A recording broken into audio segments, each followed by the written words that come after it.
Okay, pag-usapan natin ang isang matimbing pagsusuri tukol sa Cabral Files. Ang tanong, paano raw ang isang bagay na dapat sana ay para sa prosekusyon ay naging parang isang malaking pagtatanhal? Ating himayin ang analysis sa mga naging kilos ni Leandro Leviste.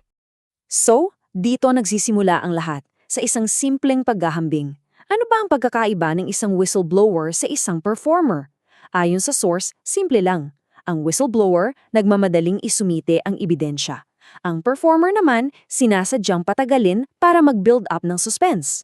Itong pagkakaiba na to ang magiging pundasyon ng buong pag-uusap natin. Heto yung magiging takbo ng paghihimay natin. 5 bahagi. Uumpisahan natin sa performer versus whistleblower. Tapos titingnan natin yung tinatawag na batayang kasinungalingan. Susunod yung estratehiya ng pag-antala, yung pagtataksil sa naratibo. At sa dulo, ano nga ba ang naging kabayaran ng lahat ng ito? Sige, simulan na natin sa unang bahagi. Ano ba talaga ang pinaka-argumento ng source dito? Para saan at para kanino raw ba ang mga naging kilos ni Leviste? Ito, basahin natin yung mismong sinabi ng source kasi napakatindi nito.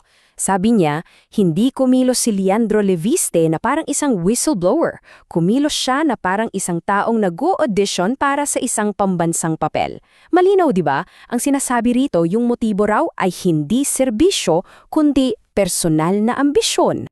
Okay, punta naman tayo sa sinasabi ng source na parang sinulid na kapag hinila mo, guguho ang lahat. Yung pangyayari raw na sumisira sa buong kwento ni Leviste. Dito raw nagsisimula ang gulo. Tingnan nyo to. September 4, ayon sa security log, ang dala ni Leviste palabas ng opisina, pizza, hindi dokumento.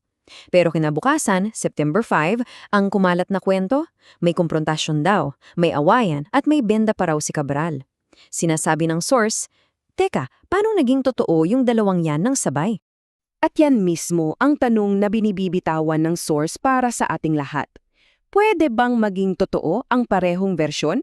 Kasi kung hindi, isa dyan ang hindi totoo. At yan ang ginagamit para magtanim ng duda sa buong opisyal na kwento. At bakit sobrang big deal nito? Dahil sa isang legal na konsepto, chain of custody. Isipin nyo, sa korte critical yan. Kung hindi malinaw kung paano napunta sa iyo ang isang ebidensya ayon sa source, hindi yan ebidensya. Ano yan? Chismis lang daw na may kasamang mga papel.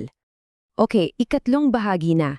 Yung 3 buwan na hawak daw ang mga dokumento. Bakit? Ito ang tinatawag ng source na isang sinadyang estratehiya.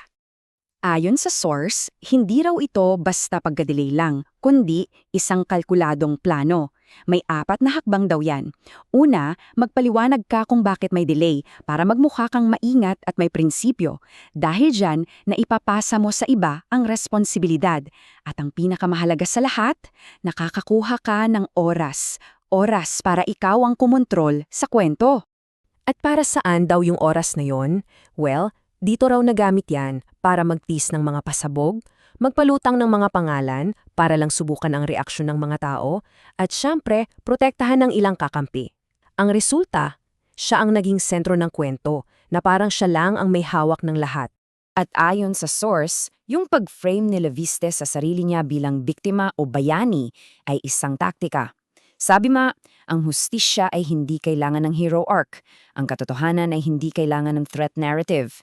Pero dagdag ng source, ang isang ambisyosong politiko, yan mismo ang kailangan niya. At habang nangyayari ang lahat ng yan, dumating ang December 18, pumanaw si Cathy Cabral. At dahil sa pagkakantala, yung nag-iisang tao na maaaring magpatunay sa lahat ng dokumento, yung pinaka-importanting testigo, wala na. Permanenteng nawala ang pagkakataon para sa direct verification. Dito na tayo sa ika-4 na bahagi.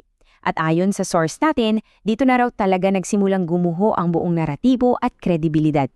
Ito yung isang malaking halimbawa na binigay ng source. Yung akusasyon, may 150 million pesong insertion daw si Terry Ridon.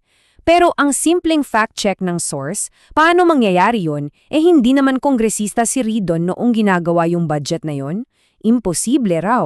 Kaya ang konklusyon ng source, hindi raw ito simpleng pagkakamali lang sa detalye. Ito raw ay propaganda logic.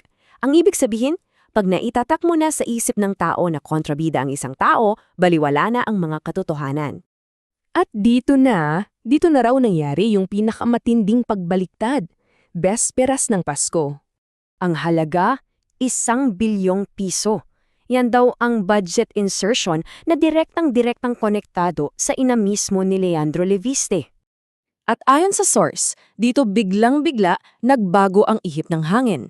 Yung mga insertions na dating simbolo raw ng korupsyon, naging legal, normal, at yung 1 bilyong piso biglang naging maliit na lang daw.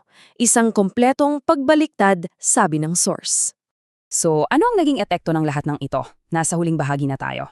Ano yung tinatawag ng source na legal wreckage o ang pinsalang idinulot nito? May isang prinsipyo sa batas na ipinaalala ng source. Ang tawag, falsus in uno, falsus in omnibus.